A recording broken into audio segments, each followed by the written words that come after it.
రోజుకి 3 సార్లు, 4 సార్లు కొద్ది కొద్దిగా రోజంతా తింటూ ఉండాలి. రెగ్యులర్‌గా తింటూ ఉండాలి అని చెప్పేవాళ్ళు. కొందరైతే అలా కాదు ఇంటర్మిటెంట్ ఫాస్టింగ్ రోజుకి ఒకసారో, 2 సార్లో ఇన్ని గంటల గ్యాప్‌లో తింటేనే ఆరోగ్యం అని చెప్పేవాళ్ళు ఇంకొంతమంది.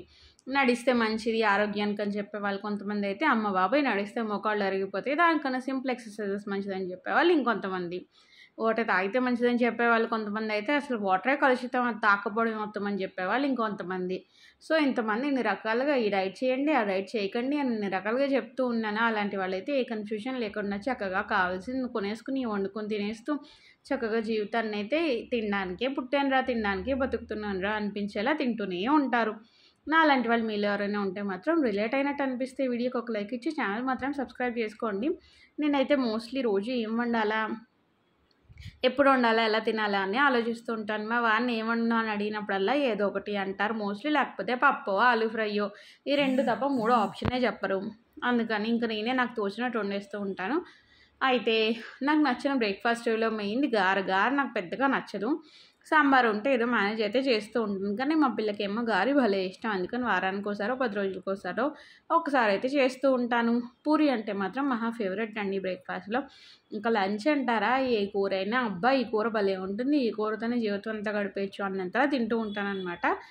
ఇంకా మా చెల్లి వాళ్ళకి, మాకు కామన్‌గా అయితే వంకాయ ఎక్కువ ఇష్టం. తర్వాత దొండకాయ కూడా చాలా ఇష్టం మా మదర్‌కి గూడాను. వంకాయ ఆవిడ తినరు, ఆవిడకంత నచ్చదని. సో, ఇదండి మా కూరల కహానీలు. అయితే మీకు నచ్చిన బ్రేక్‌ఫాస్ట్ ఏంటి? మీ ఫేవరెట్ కర్రీ ఏంటి కూడా నాకు కామెంట్స్‌లో చెప్పేసేయండి.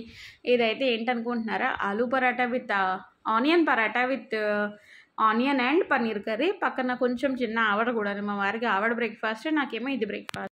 సో, అదండి. ఇక్కడికొచ్చాక ఏమొచ్చినా రాకపోయినా మన టిఫిన్‌లు దొరక్క సరిగ్గా పరాటాలు అవి చేయడం కూడా అయితే మొదలెట్టాను. మన ఇంట్లో ఉన్నప్పుడైతే అసలు పరాటాలు ఎక్కువ తినేవాళ్ళం కదా! చపాతీలే, అది కూడా రేర్‌గా. ఇంకేదో స్పెషల్ బ్రేక్‌ఫాస్ట్ రోజున చపాతీ, దానికన్నా పూరియే ప్రిఫర్ చేసేవాళ్ళం. బట్ ఇక్కడికొచ్చాక ఇంకా పరాటాలు, రకరకాల పరాటాలు, అందులోని ఈ మధ్య సింపుల్గా ఆనియన్ పరాటాలు చేస్తున్నాను. చక్కగా చపాతీల్లోకి ఇంకే కాంబినేషన్ కర్రీ లేదు అనుకున్నప్పుడు అది చేసేస్తే సరిపోతుందనమాట. అండ్ ఇదైతే మొన్న ఫ్రెండ్షిప్ డేకి మా పిల్లకి ప్యాన్ కట్టడానికి ఇద్దరు ఫ్రెండ్స్ వచ్చారు, సొసైటీ ఫ్రెండ్స్. ఇంక సరే వచ్చారు కదా అని ఇలాగ డిన్నర్ చేస్తామన్నమాట. ఆన్లైన్లో ఆర్డర్ చేసేసుకొని చక్కగా బోల్డ్ ఎంజాయ్ చేసాం మేము. ఇంకా అదండి విశేషాలు. నచ్చితే like and subscribe. Thank you.